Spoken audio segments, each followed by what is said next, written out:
أنفسنا ومن سيئات أعمالنا من يهده الله فلا مضل له ومن يضلل فلا هادي له وأشهد أن لا إله إلا الله وحده لا شريك له وأشهد أن محمدا عبده ورسوله اللهم صل وسلم على نبينا محمد وعلى آله وصحبه أجمعين سبحانك لا علم لنا إلا ما علمتنا إنك أنت العليم الحكيم اللهم علمنا ما ينفعنا وانفعنا بما علمتنا وزدنا علما وهدى وتقى وصلاحا يا رب العالمين. Amma ba'd.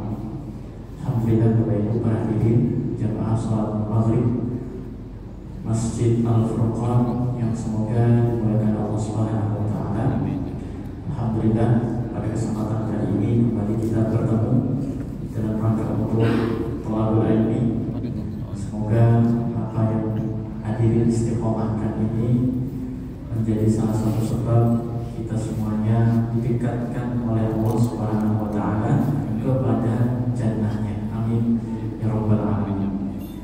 Tak lupa sebagai umat Nabi Muhammad kita semuanya mengucapkan salawat dan salam sallallahu alaihi wasallam kepada beliau, kepada keluarga, kepada para sahabatnya, kepada para tabi'in, tabi'ut tabi'in dan seluruh umat beliau tanpa terkecuali sampai akhir zaman nanti.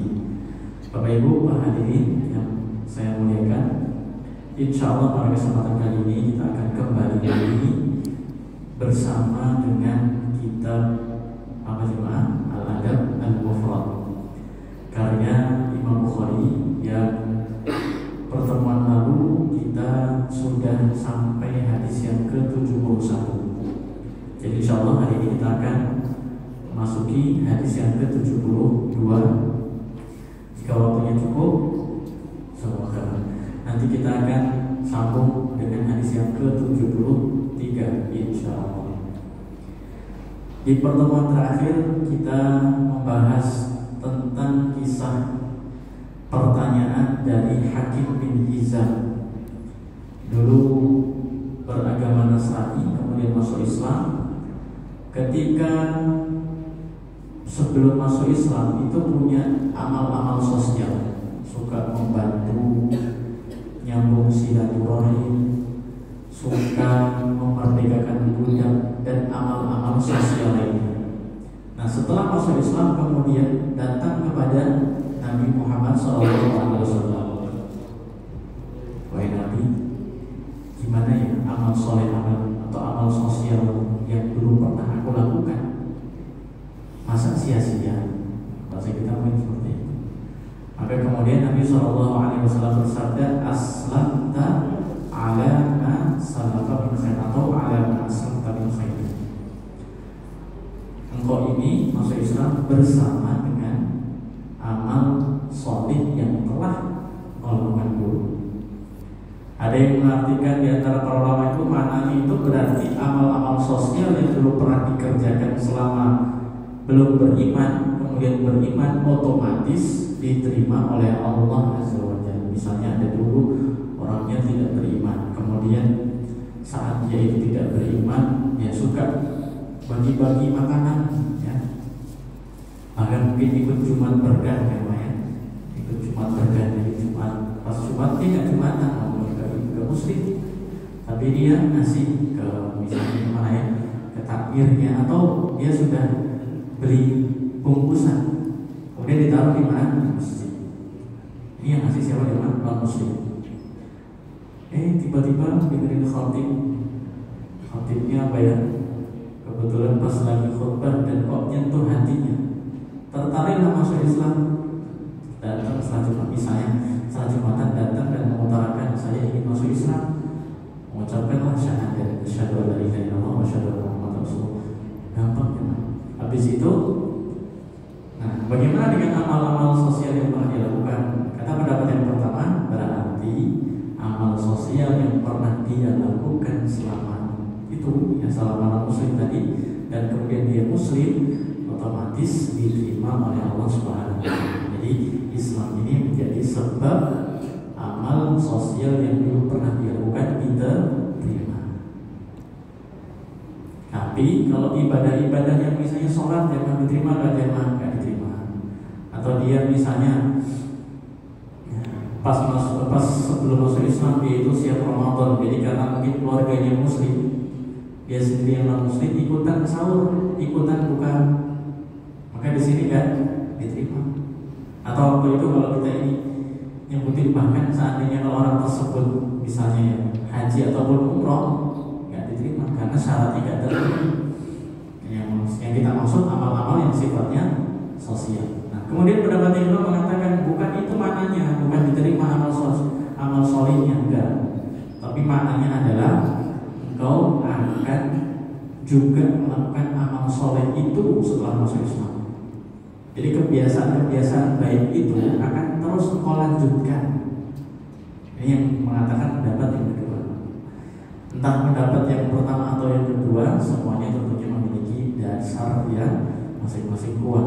Tapi yang penting, yang namanya taubat itu akan menghapuskan dosa-dosa yang telah lalu, apapun dosanya.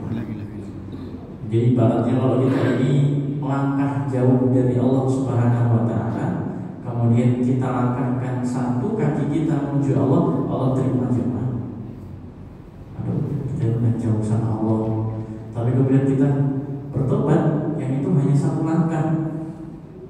Satu langkah ini menghapus langkah-langkah yang banyak yang dulu kita langkahkan untuk menjauhkan diri dari Allah Subhanahu Wa Taala. Ini pekan lalu kita bahas.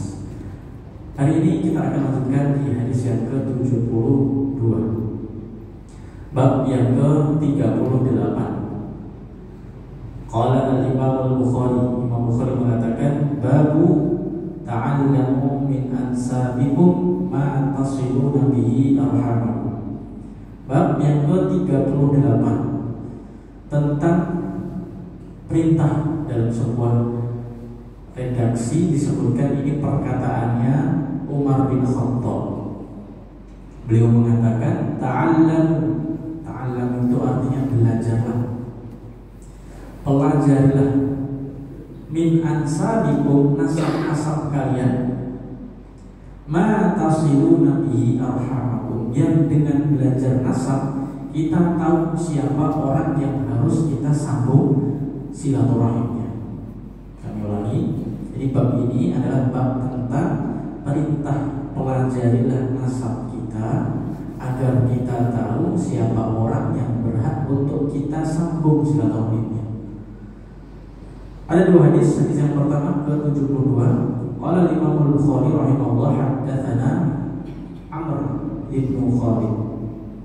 Imam Bukhari berkata dari gurunya yang bernama Amr bin Khalid. Qala, beliau berkata, haddatsana Attab bin Bashir, dari Attab bin Bashir. An Ishaq bin Rashid, dari Ishaq bin Rashid. An Az-Zuhri, dari Az-Zuhri. Qala, beliau berkata, haddatsani Muhammad bin Jubair bin Mut'im anna Jubair bin Mut'im akhbarahu, telah mengabarkan kepadaku Muhammad bin Jubair bin Mut'im bahwa Jubair bin Mut'im akhbarahu, mengabarkan kepadanya, annahu sami'a Umar bin Khattab, sesungguhnya Jubair bin Mut'im mendengarkan dari Umar bin Khattab. Jadi hadirin rahmatullah, perawi atau orang yang meriwayatkan redaksi ini adalah Umar bin Khattab. Kita jarang juga membahas tentang Umar bin Khattab, karena Umar bin Khattab ini memang bukan seperti sahabat-sahabat yang banyak meriwayatkan hadis lainnya. Tidak seperti Abu Bakar As-Siddiq, tidak pula seperti siapa jemaah Abdullah bin Umar putranya, tidak juga seperti Abdullah bin Abbas atau sahabat-sahabat yang merupakan al-muksirun, banyak meriwayatkan hadis. Bahkan Abu Bakar As-Siddiq jemaah, kalau kita lihat dan kita hitung riwayat hadis beliau, itu juga masih kalah dengan riwayat hadis yang disampaikan oleh Abu Hurairah. Jadi kenapa kok kemudian Abu Hurairah ini lebih banyak? Ini beberapa waktu yang lalu sempat diangkat lagi jemaah terkait dengan persoalan tentang Abu Hurairah Jadi ada orang yang meragukan kredibilitas periwayat yang bernama Abu Hurairah radhiyallahu anhu. Ada kalau kita ini membaca sejarahnya tidak lengkap, kemudian kita ini terus mengatakan Abu Hurairah ini masa 3,5 sampai 4 tahun hadisnya melebihi Abu Bakar As-Siddiq maupun Umar bin Khattab. Padahal kalau kita lihat konteks pada saat itu, Abu Bakar As-Siddiq itu memang pada zaman di mana masih banyak sahabat-sahabat yang mereka tahu hadis. Dan Abu Bakar As-Siddiq wafat hanya 2 tahun setelah Nabi wafat. Jadi masih banyak orang yang paham hadis. Sedangkan Abu Hurairah radhiyallahu anhu ini hidup bahkan sampai tahun ke-59 Hijriah. Sedangkan Nabi wafat tahun berapa jemaah? 11 Hijriah. Berarti 40-an tahun. Yang dimana selama umur 40 tahun itu banyak sahabat yang sudah wafat, banyak orang-orang yang masuk Islam yang mereka tidak melihat Nabi, otomatis perlu untuk menyampaikan hadis. Sedangkan pada masa Abu Bakar As-Siddiq, pada masa Umar bin Khattab, sahabat masih turun-turun, masih banyak sekali. Sehingga tidak butuh untuk banyak meriwayatkan hadis karena memang masih banyak yang tahu hadis-hadis Nabi. Nah, nanti ketika sudah banyak sahabat yang wafat, disinilah perlu untuk menyampaikan hadis Rasulullah SAW. Dan inilah yang menyebabkan kenapa kok banyak hadis yang diriwayatkan oleh Abu Hurairah radhiyallahu anhu. Begitu juga kenapa Abu Bakar As-Siddiq dan Umar bin Khattab ini tidak banyak meriwayatkan hadis, karena keduanya sibuk dengan amal soleh yang lain. Apa dia amal solehnya? Ngurusin umat Islam, yang itu juga tidak kalah pentingnya dengan pahala-pahala yang didapatkan oleh para ulama. Jadi kalau Abu Hurairah radhiyallahu anhu mungkin duduk di majelis ilmu, Abu Bakar As-Siddiq dan Umar bin Khattab ini juga punya kontribusi, dan kontribusinya ini pun tidak juga kalah mulianya, yaitu ngurusin kemaslahatan kaum muslimin. Itulah kenapa kok tidak banyak hadis yang diriwayatkan oleh mereka berdua. Sebetulnya setiap orang itu kan punya amal soleh masing-masing. Ada yang mungkin kita diberikan kelebihan dalam hal kepemimpinan, kemudian memimpin dengan cara yang adil, memperhatikan orang-orang yang dipimpin dan sebagainya. Ada orang yang dia mungkin tidak punya skill kepemimpinan, tapi dia punya keilmuan. Ya, maka dia silakan berperan di bidangnya tersebut. Nah, inilah yang kemudian dimainkan oleh para sahabat-sahabat Nabi SAW. Ada yang diberikan kelebihan harta, jadi gunakan hartanya untuk bersedekah. Ada yang diberikan dengan kekuatan fisik, jadi gunakan fisiknya untuk bisa fisabilillah atau yang lainnya. Nah, ini Umar bin Khattab yang kita tahu sendiri, beliau termasuk salah satu sahabat yang dijamin masuk surga oleh Nabi SAW. Beliau memang agak terlambat masuk Islamnya, jauh dari Abu Bakar As-Siddiq, jauh dari Ali bin Abi Thalib dan sahabat-sahabat yang lain. Umar bin Khattab ini baru masuk Islam usianya 28 tahun jemaah. Jadi 28 tahun baru masuk Islam. Dulunya menyembah berhala, minum khamar, tapi kemudian bertobat kepada Allah SWT ketika mendengarkan ayat-ayat yang dibacakan, yaitu ayat-ayat Al-Quran. Masuk Islam. Dulunya menjadi orang yang ditakuti, sangar ketika jahiliyah. Tapi ketika masuk Islam, kekuatan ini tetap digunakan oleh Umar bin Khattab, tetapi untuk sesuatu yang baik. Dulu Umar bin Khattab ini sebelum masuk Islam ditakuti jemaah, tapi ditakutinya dalam hal yang negatif. Tapi setelah masuk Islam, kekuatan Umar bin Khattab ini masih dipertimbangkan, artinya masih ditakuti, tetapi dalam hal sesuatu yang positif. Nah, itu yang ini Umar bin Khattab masuk Islam. Dan kata Abdullah bin Mas'ud, beliau sampai mengatakan, semenjak Islamnya Umar bin Khattab ini kita merasa mulia. Di Mekah kita pede. Dulunya Umar umat Islam di Mekah itu nggak berani ngapa-ngapain ya. Tapi kata Abdullah bin Mas'ud, semenjak Umar bin Khattab masuk Islam, kita ini berani untuk mengangkat kepala. Dulu yang takut, ya siapa yang nggak kenal Umar bin Khattab ya? Siapa yang nggak kenal Umar bin Khattab yang itu fisiknya tinggi, posturnya besar, kemudian sangat gagah, itu Umar bin Khattab.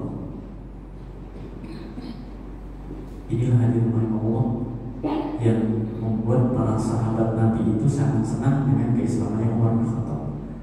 Sebetulnya Nabi Muhammad SAW itu pernah berdoa kepada Allah agar Allah berikan hidayah kepada salah satu buah Umar. Jadi ada namanya Umar bin Khattab dan ada namanya Amr. Amr ini yang dikenal sebagai Abu Jahal. Jadi kalau Umar bin Khattab dulu kan musyrik, kemudian Abu Jahal musyrik dan sampai mati tetap musyrik. Dulu Nabi berdoa, ya Allah berikanlah hidayah kepada salah satunya. Dan alhamdulillah Allah Subhanahu wa taala kabulkan doa Nabi dan yang dipilih adalah Umar bin Khattab. Sedangkan tadi Abu Jahal sampai mati tetap tidak beriman kepada Allah Subhanahu wa taala. Sehingga kemudian Umar bin Khattab ini memerintah pada saat Khalifah Abu Bakar wafat. Memang kalau pergantian dari kepemimpinan Abu Bakar As-Siddiq ke Umar bin Khattab itu dengan ditausiah, artinya Abu Bakar As-Siddiq itu muncul langsung. Beliau tidak ada pemilihan, tapi Abu Bakar As-Siddiq langsung menunjuk Umar bin Khattab. Nanti yang menggantikan setelahku adalah Umar bin Khattab. Jadi ditunjuk langsung. Memang kita lihat berbeda-beda proses pemilihan keempat khalifah ini.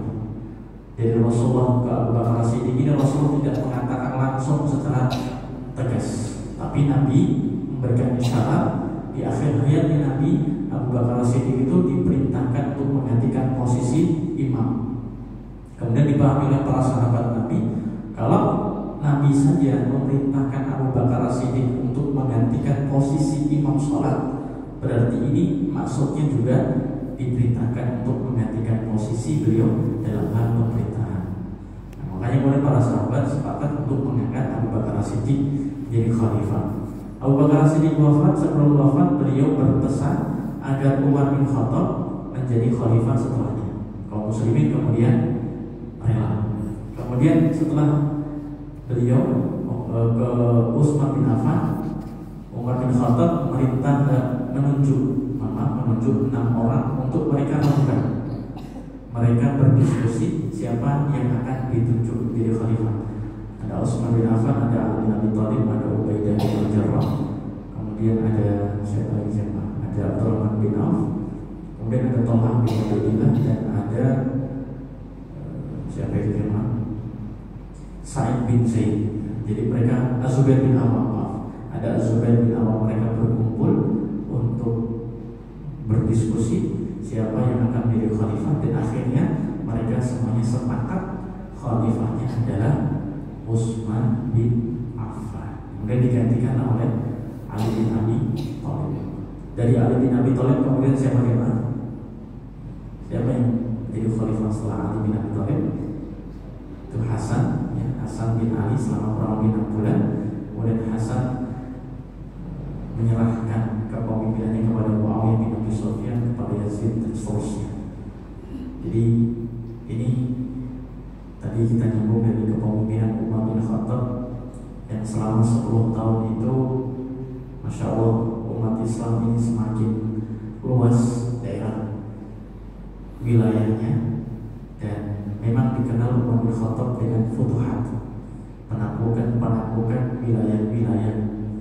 Tetapi meskipun Umar bin Khattab ini berhasil menaklukkan beberapa wilayah besar, Umar bin Khattab tetap menjadi Umar bin Khattab dulu. Jadi tidak kemudian beliau memanfaatkan kekuatan dan kekayaannya untuk pribadinya, tetapi ya seperti dulu sebelum Umar bin Khattab menjadi khalifah, sama, tidak berubah.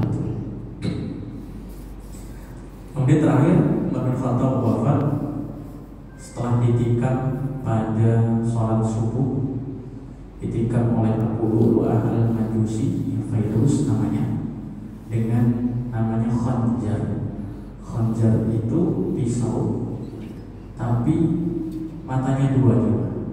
Jadi pegangannya tengah, kemudian sini mata pisau dan sini juga mata pisau. Jadi kalau pegang itu kanan kiri bisa kena.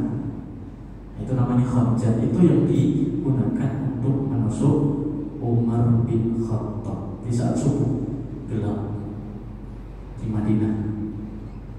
Dan setelah Abu Lu'lu'ah al-Majusi ini menusuk Umar bin Khattab, kemudian dia mundur. Maksudnya Abu Lu'lu'ah ini yang menikam Umar bin Khattab mundur dan sambil nusuk para sahabat yang sholat di sof-sof belakangnya Umar bin Khattab. Dan karena sudah mau ketangkap, kemudian Abu Lu'lu'ah al-Majusi bunuh diri jemaah, jadi menusukkan ke dirinya sendiri. Dan itu sudah dikasih racun jemaah. Jadi pisau itu ya sudah diberikan racun. Dan para sahabat tadi yang ketika meninggal dunia, tapi Allah Subhanahu wa taala kehendaki Umar bin Khattab tidak langsung meninggal dunia pada saat itu, masih beberapa hari hidup. Nah ini saja kemudian usus atau lambung beliau sudah bocor. Jadi ketika beliau mau minum pasti keluar. Jadi kata dokter saat itu yang menangani, ini sepertinya usianya sudah tidak panjang lagi, tapi ya karena fisik Umar bin Khattab kuat, jadi berbeda dengan sahabat-sahabat lain tadi yang satu kali tikam langsung wafat. Kita tidak membayangkan jemaah di mana postur dan fisik Umar bin Khattab yang begitu kuat, sehingga pisau yang tadi sudah diracun pun tidak mempan untuk langsung membunuh Umar bin Khattab. Inilah salah satu pertolongan Allah Subhanahu wa taala yang Allah berikan kepada manusia yang dicintainya, yaitu Umar bin Khattab. Padahal orang yang membunuh itu namanya Abu Lu'lu'ah. Ada dulu Abu Lu'lu'ah beragama Majusi. Yang membunuh itu adalah orang yang diizinkan oleh Umar bin Khattab untuk tinggal di Madinah. Ini kan orang Majusi, menyembah api. Ini kan budak milik Al-Mughirah bin Syu'bah. Al-Mughirah bin Syu'bah minta izin kepada Umar bin Khattab, ya Umar, ini mohon izin kami memasukkan orang Majusi ke Madinah. Kenapa? Karena ini orangnya pintar. Ini ahli bikin pedang. Kalau kita bikin pedang sehari cuma satu, dia sehari bisa dua misalnya, jadi atau tiga atau empat. Jadi kelebihannya bisa kita manfaatkan. Dia ini ahli kayu. Kalau yang lain bikinnya bisa sebulan, dia sepekan selesai. Maniman, sayang kalau tidak dimanfaatkan. Akhirnya diizinkan oleh Umar bin Khattab untuk tinggal di mana? Di Madinah. Jadi yang izinkan tinggal itu Umar bin Khattab, dan itulah orang yang membunuh Umar bin Khattab. Nah, itu singkat cerita, Umar bin Khattab kemudian dimakamkan di kamarnya Aisyah radhiyallahu anha bersama dengan dua sahabat tercintanya, yaitu Nabi Muhammad SAW dan Abu Bakar As-Siddiq. Sebetulnya Aisyah itu berat ya, untuk memasukkan jenazah Umar bin Khattab ke dalam kamarnya, tapi karena Umar bin Khattab ingin dimakamkan di situ, ingin dikebumikan di situ, akhirnya Aisyah mengizinkan. Maka kemudian rumah Aisyah, dan itu hanya rumah yang sangat kecil, dibagi jadi dua juga. Yang sebelah sini ada kuburan suaminya, yaitu Rasulullah SAW, dan kuburan ayahnya. Saat hanya ada dua makam, yaitu Rasulullah dan Abu Bakar Siddiq, rumah itu atau kamarnya Aisyah tidak ada tirainya. Tapi semenjak Umar bin Khattab masuk ke dalam rumahnya Aisyah radhiyallahu anha, dibuatlah tirai jamaah penutup. Kenapa jamaah? Karena Umar bin Khattab bukan mahram dari Aisyah. Masya Allah, menjaga hal ini bahkan sampai diperlakukan kepada orang yang sudah tidak lagi bernyawa. Nah ini jemaah, ini yang dilakukan oleh Aisyah. Karena ada ajnabi, ada orang yang bukan mahram yang masuk ke dalam rumahnya, meskipun itu sudah wafat, tapi Aisyah tetap menutup dengan hijab, dengan tirai. Ini kan betapa setianya ya Aisyah radhiyallahu anha kepada Rasulullah SAW, tentu kepada syariat Allah Subhanahu Wa Taala. Padahal dia sudah meninggal dunia, ngapain dia udah nggak bisa ngapa-ngapain. Tapi begitulah kesetiaan Aisyah kepada perintah Allah Subhanahu Wa Taala. Dan sampai sekarang itu yang kita lihat. Hadirin misalnya berziarah ke Madinah, itu di sana kita lihat ada lewati sebelah timurnya Raudhah. Nanti kita keluar, di situ ada makamnya Rasulullah SAW. Kemudian kita mengucapkan salam kepada makamnya Abu Bakar As-Siddiq, dan kita mengucapkan salam kepada makamnya Umar bin Khattab. Kalau kita nanti ke timur lagi, kurang lebih ada sekitar 300 meter, nanti ketemu dengan pemakaman Baqi, yaitu pemakaman para sahabat-sahabat Rasulullah SAW. Semoga kita berharap ya Allah, Umar bin Khattab berkumpul dengan Nabi di dunia, bahkan di alam barzakh dan nanti kelak di surga. Kita pun juga berharap semoga kalaupun Allah belum izinkan kita bertemu dengan mereka di dunia, semoga kita kelak di akhirat di surganya Allah dipertemukan dengan orang-orang salih. Amin ya rabbal alamin. Kita lanjutkan jemaah dari Umar bin Khattab radhiyallahu anhu. Yaqulu al-minbar. Umar bin Khattab ini sedang berkhutbah di atas mimbar. Ta'allamu min ansabikum thumma silu arhamakum. Di atas mimbar itu beliau memberikan pesan kepada kaum muslimin, belajarlah nasab-nasab kalian. Yang dengan kita mempelajari nasab itu, kita bisa tahu kerabat-kerabat kita. Memang momentum khutbah, momentum pidato secara umum itu harus dimanfaatkan terlebih kalau waktunya singkat, ya khutbah Jumat jemaah. Khutbah Jumat ini kan sebaiknya juga tidak terlalu panjang, biar kemudian pesan itu tersampaikan. Takutnya kalau terlalu panjang nanti fokusnya hilang. Biasanya 5 menit pertama masih apa ya, masih memperhatikan, tapi kalau sudah masuk ke beberapa menit yang akan datang, apalagi mungkin suasananya mendung atau itu membuat kemudian tidak sadar kan, kecuali ketika nanti di akhirnya atau apa, ketika mengucapkan amin, amin dan amin. Ini hadirin yang saya hormati Allah, ini dimanfaatkan oleh Umar bin Khattab untuk menyampaikan pesan kepada kaum muslimin. Ta'allamu min ansabikum tsumma silu arhamakum. Belajar nasab agar kita bisa nyambung silaturahim. Ada dalam sebuah kaidah mengatakan begini, ma la yatimul wajibu illa bihi fa huwa wajib. Kalau ada suatu kewajiban yang tidak sempurna kecuali dengan melakukan sesuatu, maka sesuatu itu menjadi wajib. Artinya harus dikerjakan. Contohnya apa? Kita mau sholat. Sholat itu kan dimulai dengan takbir, kemudian diakhiri dengan salam. Tapi sholat ini tidak sah kecuali kita berwudu. Maka wudu menjadi wajib kalau kita mau sholat. Tapi orang yang berwudu nggak harus sholat ya. Orang sholat harus berwudu, tapi orang yang wudu nggak harus sholat. Nah, jadi sholat ini misalnya sholat tadi maghrib, ada orang mau sholat maghrib, maka dia wajib untuk berwudu. Sebab kesempurnaan kewajiban maghrib ini tidak akan sempurna kecuali dengan kita berwudu. Jadi sesuatu yang kalau kewajiban itu tidak sempurna kecuali dengannya, maka sesuatu tadi wajib. Nah, silaturahim wajib atau sunnah ya? Silaturahim hukumnya apa ya? Silaturahim ini perintah yang boleh kita kerjakan dan boleh kita tinggalkan atau harus kita kerjakan? Gimana? Silaturahim gimana? Ini wajibnya. Silaturahim ini apa?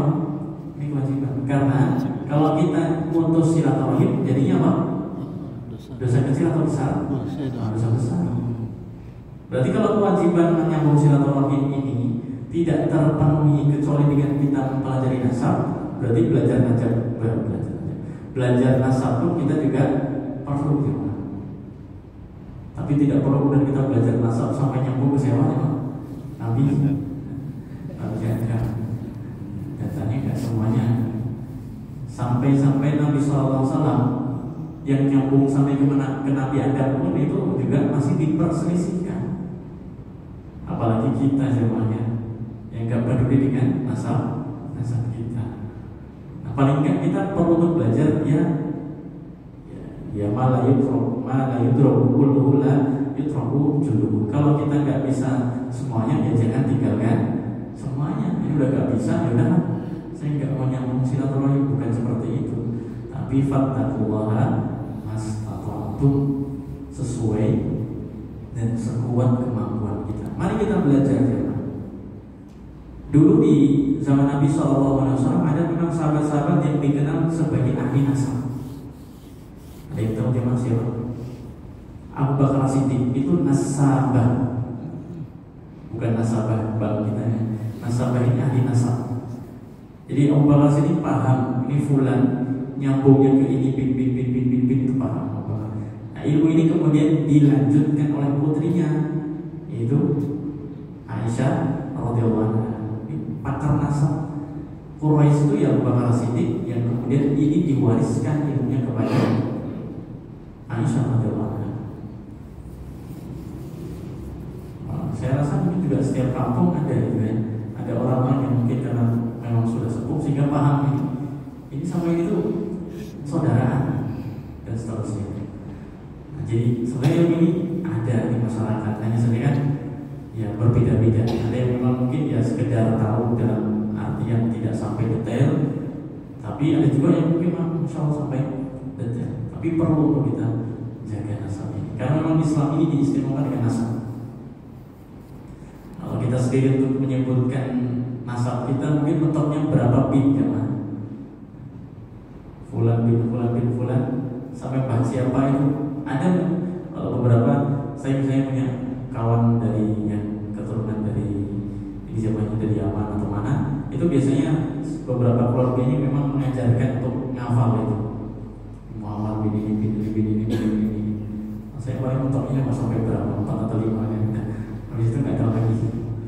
Tapi beberapa teman saya jadi juga ada yang menghafal itu, ada yang memang dalam keluarganya itu ditradisikan untuk menghafal itu. Walaupun kita belum bisa sampai berapa ya, mulai dari sekarang kita bisa ajarkan. Kenapa kita belajar itu agar bisa nyambung silaturahim? Disebutkan di sini innahu liyakunu bainar rajuli wa bain akhihi syai'. Bisa jadi ada 2 orang jemaah ini, 2 orang ketemu di jalan, serempetan misalnya. Kemudian apa? Sampai apa? Cekcok misalnya atau marah. Walau ya'lamu alladhi bainahu wa bainahu min dakhilati rahim la auza'ahu dzalika 'an intihaki. Kalau seandainya 2 orang ini tahu ternyata mereka berdua ini adalah saudara, gak mungkin mereka akan apa? Cekcok atau berkelahi.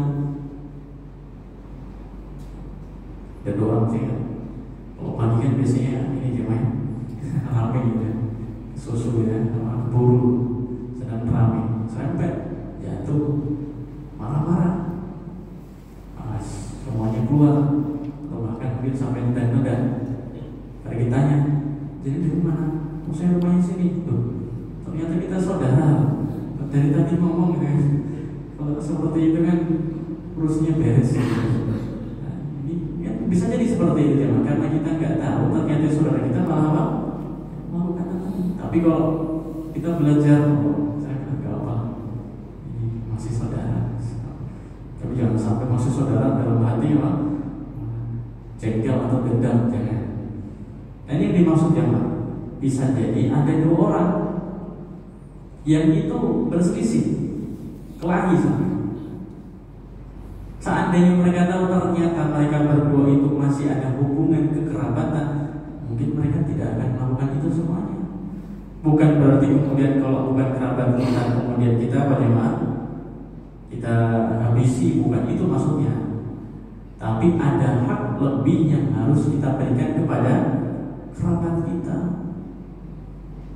Atau karena kita tidak belajar, mohon maaf, nasab, kita tidak belajar siapa saudara dan kerabat-kerabat kita, pakdi atau siapapun itu, kita kalau di jalan tidak menyapa, itu kan tidak baik juga. Oleh sebab itu, yang perlu mengajari hal ini ya tentunya sebagai orang tua, kita tentu juga perlu mengajari kepada anak-anak, ini pakdi, ini siapa, ahli, ini uang dan seterusnya. Ini perlu diajari siapa-siapa orang-orang yang perlu untuk kita kenal. Jangan sampai anak itu lebih kenal dengan orang yang sama sekali nggak ada hubungan kekerabatan, tapi pakdenya sendiri nggak kenal, nggak tahu. Ya tahu ini tuh ya, artis ini artis paham semuanya khatam ya, tapi suruh nyebutin coba sebutin pakdemu berapa, nggak tahu. Malah tanya pakde itu apa sih? Hadirin yang semoga dirahmati Allah Azza wa Jalla, sekali lagi ini perintah dari Umar bin Khattab yang tentunya juga ya, diajarkan oleh Nabi SAW agar kita mempelajari nasab-nasab kita. Kemudian yang berikutnya, manfaat kita belajar nasab itu bukan hanya sekedar kita tahu siapa saudara-saudara yang wajib untuk kita sambung, ya, tapi manfaat belajar nasab itu adalah agar kita tahu siapa kita. Kita perlu untuk mengenali siapa kita. Misalnya, saya kasih contoh bangsa Indonesia. Ini Indonesia. Kita perlu untuk belajar. Ini pendahulu-pendahulu itu siapa sih? Apakah mereka itu penjuang atau mereka pengkhianat atau yang lain? Ternyata bangsa Indonesia ini ya dipenuhi dengan para pahlawan, pejuang, mujahid dan lain sebagainya. Maka ketika kita belajar seperti itu, kita bisa tahu oh ternyata kita ini harus melanjutkan perjuangan itu. Karena di antara cara yang dilakukan oleh penjajah itu adalah pembodohan. Jadi dibikin masyarakat itu nggak tahu siapa pendahulu-pendahulunya. Itu. Jadi mereka hidup dengan mudah, kita terima aja seperti inilah. Oh kita juga dari dulu seperti ini, ya. Bah kita juga dari seperti ini, buyut kita dan seterusnya itu. Oleh sebab itu hadirin rahimahullah, manusia itu kalau dia nggak punya akar kuat, yaitu yang kita sebut sebagai tadi sejarah kuat, dia akan mudah untuk terombang-ambing ikut angin. Ini di barat lagi ada tren seperti ini, kita ikutin karena kita nggak punya akar. Di timur kayak gini kita ikutin, nggak tahu benar atau salah karena kita nggak punya akar. Di selatan kayak gini kita ikutin, ya kenapa ikut? Karena tren. Sedangkan orang yang punya akar kuat, oh dengan tren apapun dia, kita punya akar. Tapi kalau seseorang tidak punya akar kuat, dia akan mudah terombang-ambing dengan angin tadi. Anginnya trennya ke kiri, ikut ke kiri, trennya ke kanan, ikut ke kanan, dan sebagainya. Nah, bangsa Indonesia ini perlu kita pelajari karena dulu penjajah di antara sebabnya ya, literatur terkait dengan sejarah itu disembunyikan atau diambil tujuannya agar kita terputus silsilahnya dengan pendahulu-pendahulu kita yang hebat. Nah, begitu juga dengan konteks kekeluargaan. Kita belajar nasab juga untuk nyambung silaturahim, belajar nasab juga untuk belajar kita ini keluarganya itu punya kelebihan di mana tuh? Bisa jadi dalam keluarga itu memang silsilahnya ini kok dari dulu semuanya pemimpin ya. Bapaknya pernah jadi lurah, simbahnya pernah jadi camat, bahulunya pernah jadi bupati dan seterusnya. Oh berarti kita harus siapkan ini generasi berikutnya harus jangan sampai hanya sebatas ketua apa jemaah, ketua RT misalnya. Ini masih banyak Pak Bupati, Pak Lurah, Pak Camat, misalnya kita. Ya bukan berarti kemudian berkata bukan, tapi harus dipersiapkan bahwa ini adalah ya harus dilanjutkan. Dicari ternyata keluarganya ini punya kelebihan dalam hal misalnya dalam hal harta. Dari pendahulu-pendahulunya memang seperti itu. Yang ini dikenal sebagai ahli sodaqah, yang ini ahli wakaf dan seterusnya. Oh maka kita harus lanjutkan. Kita juga harus sama seperti itu. Artinya kebaikan-kebaikan yang dulu dilakukan oleh pendahulu kita lanjutkan. Biar apa? Semoga ini menjadi amal jariah mereka, karena mereka yang ngajarin kita seperti ini. Atau mungkin dari sisi keilmuan, dari bapaknya, dari simbahnya, dari ini, bahkan mungkin jauh lebih ilmu. Masya Allah, ini yang punya sampai Imam Bukhari misalnya, tinggalnya di Jogja tapi sambungnya kemana? Imam Bukhari misalnya. Nah, perlu untuk melanjutkan itu semuanya sehingga apa? Sehingga selain kita nyambung silaturahim, kita juga nyambung kebaikan dan amal soleh yang pernah dilakukan oleh mereka tadi.